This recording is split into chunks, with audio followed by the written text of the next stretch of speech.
Hello again. My name is Monica Pitts, and this video is all about campaign strategies for small nonprofits in 2020.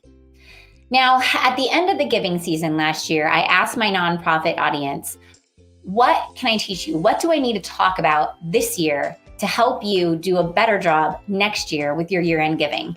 And my small nonprofits rose to the top and they said, Monica, we need you to tell us small nonprofits, what we need to do in our year-end campaigns to make them more successful. Speak to us specifically. And I thought, all right. So the first thing that I wanted to do was put myself in the shoes of the small nonprofit. What are the things that are holding them back or that they perceive might be holding them back from running a successful year-end giving campaign? So I wanted to list out the challenges, the things that we can work towards solving right now in this video. So the first thing that you may be facing as a small nonprofit is people might not be as familiar with your cause. The second is you might not have as much or as organized of donor data as some of those bigger, more established nonprofits.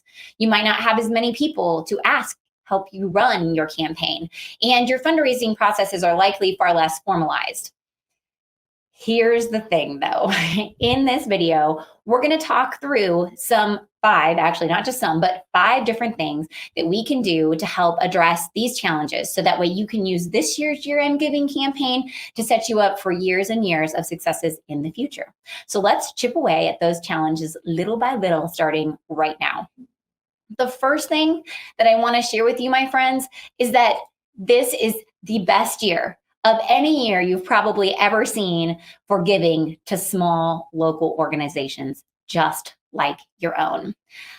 I just found these awesome stats out on givingtuesday.org, courtesy of CauseMatch, and they said that the average gift size to a city-specific organization in 2020 is $276.30. And the average gift size to a national organization, those big guys that you always feel like you're treading water against, is only $137.96. So people are giving more to local organizations right now than they have in the past. So this year could be an amazing year for you to ask them for their contribution. They know that you're making a difference in their community, and they know that you are the right place to invest in to continue moving us forward and making our communities a better place. This is your year. So where do we start? Where do we start in 2020, right? So we need to start by setting some expectations. You need to first start your campaign planning by setting a reasonable goal. Set a reasonable amount of activities to reach that goal and make yourself a cheat sheet so you can get through all those activities. And I'll talk more about that cheat sheet in a little while. So to set yourself up for success, you first have to get something that's attainable. And that means setting those expectations about that goal, about the amount of money that you're going to raise, and about the amount of time that you have to invest in raising that money. Now, there are two expectations that I need to share with you right now. And one of them you're really going to like me for, and the other one you're pretty much going to want to kick me for. So let's just get the bad one out of the way, right? So the bad news is that your campaign starts right now, right this very day that you are watching this video. Think of this as the benchmark for starting your campaign, right? You know where the end is. It's December 31st. Today is the day that you start, today. And I know what you're thinking. But Monica, I don't have the time, because that's what you tell me. I know. And you've told me that before, and you hate it when I tell you that your campaign starts right now. But here's the deal. You are just one person, or just one small team. You need time. Time is the commodity that you have the least of. Now, if you wait until December 31st or December 1st to start asking for gifts and planning this year-end giving campaign, you don't have enough time to plan a year-end giving push. If you start right now, today, you have all that extra time to use to get yourself rolling and get planning, get your team together and start delegating those activities so that way you can have a successful year-end giving campaign. So don't wait until December, because you've waited too long. Now, there are lots of things that you can do ahead of time to make this year's campaign a success. You're going to use the time in front of you to write your emails and all the social media posts that you possibly can ahead of time. You're going to make sure that your team knows exactly what to do in advance. You are going to plan as much as possible before December so that when December starts, you can just work your plan. Now, Debbie made the same suggestion in her video about managing your team for a successful year-end campaign. And Jamie also had some great suggestions in her video about doing thank you themed messaging throughout November to start prepping people to ask them in December. So definitely watch those two videos to learn more about different ways that you can start planning right now to make this year-end campaign a success. And last but not least, my last sales pitch to you about starting this campaign right now. So Stacy in my office always tells me that you can pick 2 of 3 things when you're making a buying decision. You can pick good, fast, or cheap. Just 2 of the 3, right? She says that right now, you don't have the budget to pay somebody to get it done fast. So you want to go with good and cheap. And that's awesome. And in order to do that, because you don't want to sacrifice good, right? We need this campaign to work. So with this time in front of you, use good, cheap, put it together, put fast to the curb. We can do this and start planning right now to make this campaign a success. Okay, so now that we had that little talk, let's move on to the next thing, the thing that you're really going to like me for about planning this campaign. You don't have to campaign all month long. Now, this is something that I feel like a lot of people look at December and think, I need to start on the 1st and I need to end on the 31st. And I'm here to tell you that that's a really long time. It's a really long time to dedicate yourself and your volunteers to making that giving ask, right? It's quite frankly almost too long. So there's 2 days that I really want you to focus on. I want you to focus on December 1st, Giving Tuesday, because there's tons of momentum around that day. And I also want you to focus on New Year's Eve. There's lots of momentum in that day because it's the last day of the year and people are running out of time. And time is a huge motivator. And if you really want to be an overachiever, you can add a 3rd day in, and that is December 30th, because that is the 3rd biggest giving day in the month of December. Now, I want to show you some data so that way you don't think I'm just making this stuff up. Now, my team and the Community Foundation of Central Missouri, actually it's the Central Missouri Community Foundation, together we run a campaign called Como Gives. It's a month-long year-end giving campaign in Columbia, Missouri. It supports 138 nonprofits.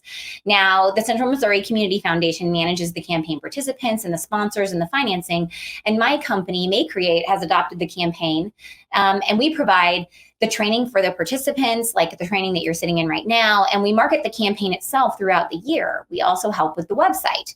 Now, this graph that you're looking at right now is showing you donations per day on comogives.com. You see that first spike, that's Giving Tuesday, because last year it wasn't the first day of December. And then you can see at the end how the donations ramp back up again. December 30th, that is the 3rd biggest day of giving in the campaign. And December 31st, is the biggest day of giving in the campaign. So that's why I say those are your 3 days. Focus on those 3 days. If you don't have the bandwidth to do more, don't. Focus on those 3 days. So what are you going to do on those 3 days? I want you to send out your social media posts. I want you to send out your emails. I want you to make your phone calls and your texts on those days. I want you to do your Facebook Lives on those days. If you work hard on Giving Tuesday, you're going to create momentum for the rest of the month, and you'll see some donations continue to come in throughout the rest of the month during the future weeks of December.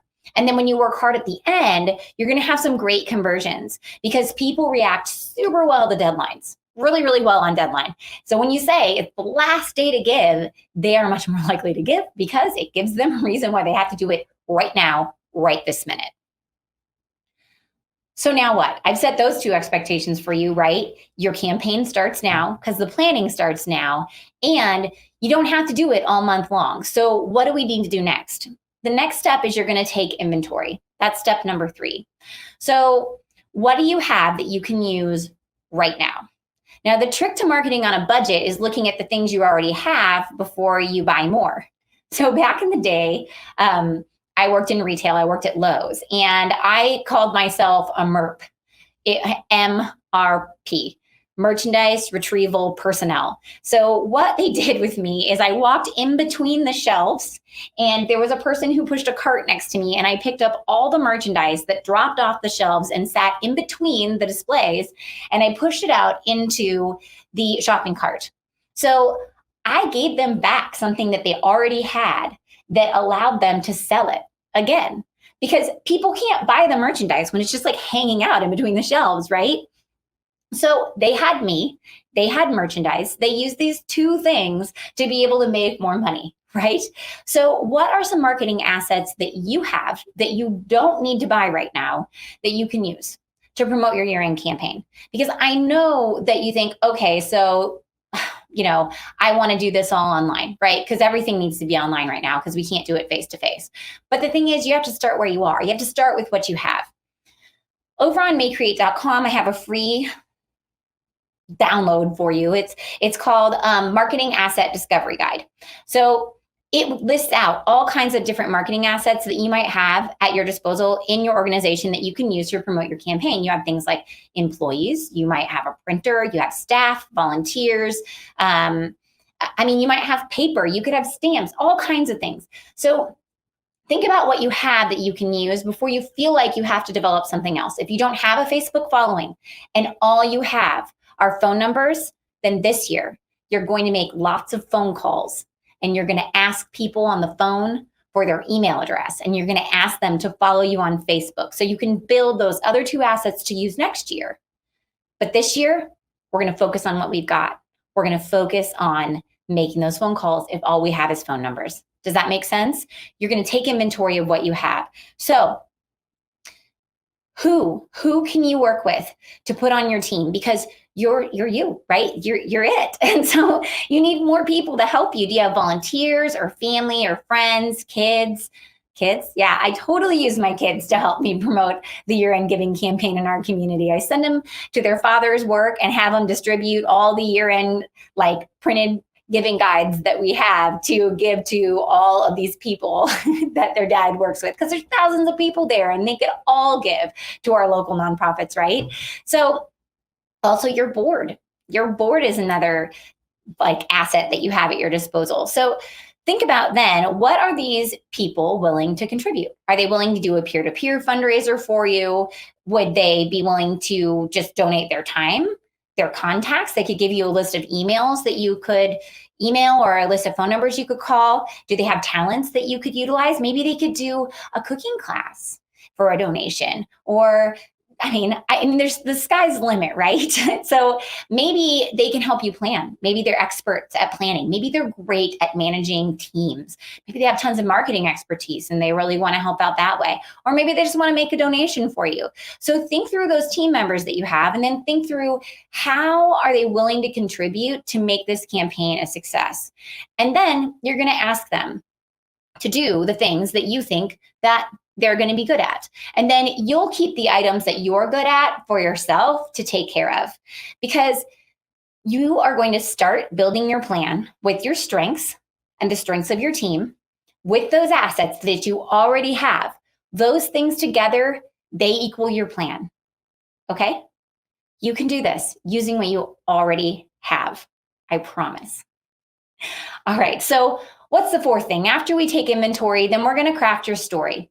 Now, there's this great recipe that I found on givingtuesday.org that I really, really like, because people always talk about storytelling as part of making ask in your nonprofit. And it's hard to think, okay, story, yes, how do I motivate this? You think, oh my gosh, I have to be a writer to make this happen. Well, I like the way they break it down here. They say the first thing you need to do is tell people the problem you need to solve. And then the second thing is let them know that they can help you solve it. The third thing is you need to show them that you are the right middleman to make it happen. Donors are so much more likely to give when they feel like their money is being used to right a wrong in the world, to right the problem that makes the world wrong. And they want to feel like heroes. So they need to know that they can help you solve that problem. And they need to know that they can trust you with their money to solve that problem. So the question that I want you to answer this year in 2020 is, how has COVID affected your organization and those you serve? That's your story. That's the problem. That is the urgent problem that you're solving right now. We all hurt in some way because of coronavirus. And we as a community have far more empathy right now than we have had in my entire lifetime. I think that's why we are all looking to champion some things that have been wrong for so long and fix them right now. Um, so, show donors that something they already know is a problem is something that you can solve for them. I found this great quote on Giving Tuesday. They said, fortunately, coronavirus has presented an easy to understand problem for donors to solve, but not all organizations are taking advantage of this opportunity. Many campaigns we have seen are reluctant to paint their organizations as needy. As a result, they don't adequately put the donor in the position of hero. They need to know that you need their help. So let's look at how we can do this. In my online fundraising events boot camp consulting sessions that I did after the event, I had the opportunity to talk with a local nonprofit in my town called Grade A Plus. So Grade A Plus is an academic support and enrichment program. It's free community tutoring and mentoring for youth aged 8 to 19. Now, this is where most people go, this statement right here with their ask. Here's what we do. Will you give us money? We need to take that 3-part system that we just found on givingtuesday.org and we need to put it to work for us. So how do we do this? Let's look. All right. So first, remember, we're going to tell people the problem that you need to solve. The second is that you're going to let them know that they can solve it. And the third is you're going to show them that you're the right middleman to make it happen. So let me read for you what I wrote for Grade A Plus. Middle school students are sitting in Taco Bell parking lots borrowing free Wi-Fi to do their homework. With school going virtual, students in Columbia need our support more than ever. They need more than internet access. They need tutors and even technology just to join school online. With your donation, we can bridge this gap. We have over doubled our tutoring hours, volunteers and staff. Your donation will help mentor youth and tutor youth. Your donation will assist with providing internet for students without access. Your donation will continue to secure iPads and Chromebooks, allowing youth to attend school online. Together, we can connect these students with the resources they need to continue their education. This is an ask, my friends. Now, I gotta tell you, whenever I started writing this ask, the first thing I did was, we're doing all these things. We're doubling our tutoring hours. We're providing internet access. We're securing iPads. And then I thought, no. Here's the deal. We are not the heroes. The donors are the heroes. And we need to make that clear in our ask, our very specific ask. So what's in it for them? Remember, turn it around and give it back to them. They are the people that are going to make the difference. Yes, you are going to do the activities, but without their money, these activities can't happen. And we need to make sure that our ask is very clearly making them the heroes so that they can help us make this happen. All right, so after we get a clear story crafted, we're going to make a cheat sheet. And I love these cheat sheets. This is how we start out every single project at Make Create. We call it a task calendar. So you list out your activities, you list out who's going to be responsible, when they're due, and then you put them in chronological order. I like to put it in an Excel spreadsheet. Now, the next thing that you're going to do is realize that this is your master list. You can put it up on your wall. Whenever I was managing projects, I just don't easily recall what comes next, which is why I make this cheat sheet for myself. So I would put all of the cheat sheets up on the wall. I tacked them all up to the wall. And then I think, what do I have to do today? Well, I need to look. And so I would look through all the clients' cheat sheets up on my wall. And I think, okay, here's the next step for all of them. It is that same thing for you with this campaign. You share it with your team and you look at it so you don't have to think about what you're going to do next. You just move on to the next step and you can add to it as you go along. You can keep it for next year. It becomes a resource for you to build your next year's campaign to start from. So that way you don't have to start from scratch every single year. If you would like to not have to start from scratch this year, you can hop on over to makecreate.com/checklist. And there's a year-end campaign planning checklist there for you to use that you can start with. You don't have to do everything on it, but you can pick the things that work for you and have a starting point. Now, also with Grade A Plus, I had the same conversation with Tammy. And they were planning out a fundraiser. And this is an example of her checklist. I wanted to give you like a real live checklist from a person. So Tammy was working on a t-shirt fundraiser. We looked over what she had, right? We took inventory. So she had donated t-shirts from a supporter. She had board members that she could utilize to help her promote the campaign. She has a website. She has a Facebook page. She has an email list. But the challenge was she didn't have access to any of those things. And they definitely had a need. They were doubling their tutoring hours because of the virtual school situation, and they needed more tutors and internet and learning devices. And so Tammy put together this 9-step checklist that she's using to help guide people through her fundraiser. Now, your checklist might get more specific, and I really feel like these are important not just to guide you through, but also to understand where your system could potentially be breaking. So for example, if Susan's in charge of writing the emails and Jacob's in charge of gathering the emails from the board, then, well, if neither one of them do the tasks that they're responsible for, then how's Joy going to be able to send those emails? She's not. So having this list will help you understand where your system is going well and where your system is breaking down. Because if there's a drip in your system, you do need to know where the leak is so that you can refine it and make it better for next year. All right, so let's recap. You're going to start by setting expectations. You're going to set those goals. You're going to set those activities in your cheat sheet, and you're going to make sure that they're actually realistic for the time that you have at hand and that they're attainable for you, because we want to find success. Remember, I set a few expectations with you at the beginning. I said that your campaign starts right now, so that way you have enough time to get it done by the time that December starts, so you can just work your plan. And I also said that you don't have to campaign all month long. You can focus on Giving Tuesday, December 30th, and December 31st. Those are your big benchmark days in this campaign. They're going to be the days that you bring in the most donations. So if you can only do it for 3 days this year, do it for those 3s.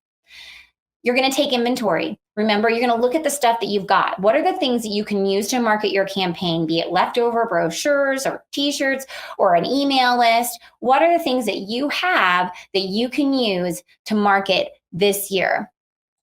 And you can also use this year as an opportunity to build more things through the marketing you do. Remember, if all you can do is make phone calls, you'll make those phone calls. And while you're on the phone with those people, make sure that you ask them for their email address, so that way you can add emails to your campaign for next year. Number 4, you're going to craft your story using that 3-part template, right? You're going to tell people that there's a problem that needs to be solved, and you're going to use a problem that's related to something that they understand very well right now, which is coronavirus. The second thing you're going to do is you're going to let them know that they can help you solve that problem. And the third thing is that you're going to show them that you are the right middleman to be able to help the solution come to fruition. And the 5th thing that you're going to do is you're going to make that cheat sheet and you're going to live by it, because that cheat sheet is something that you're not just going to use right now. You're going to use it for years to come, and you're going to build to it and add on to it. And that's going to make your future campaigns more organized, so that way they can be more successful. So I know, as awesome as all of these free resources and group learning can be, that sometimes you need just a little bit more attention and one-on-one planning help to sit down and figure out just where to start your year-end campaign. I'm offering a limited number of half-price one-on-one consulting sessions. Schedule between September 28th and October 9th, and your one-on-one 1-hour consulting session will be half off. So that's usually $90 and it's marked down to $45. So to sign up for your session, go to consulting.mayecreate.com to reserve your spot today. Now, if you are ready to start planning for 2021, join us for the beta session of our nonprofit marketing management fundamentals course, as I guide a small group of nonprofits through our signature marketing planning program later this fall. Now, for the beta release, all sessions will be presented live with Q&A sessions afterwards for real feedback. I want to know what you need from me, and I want to answer your questions live in this beta release. So together we'll plan your marketing so you can get back to doing what matters most, growing your mission and making an impact on your community. Join the waitlist now at youmaycreate.com/fundamentals. Once again, that's youmaycreate.com/fundamentals. Together, I know that we can make these last few months of 2020 the best part of this year. And with that, my friends, go forth and market with purpose.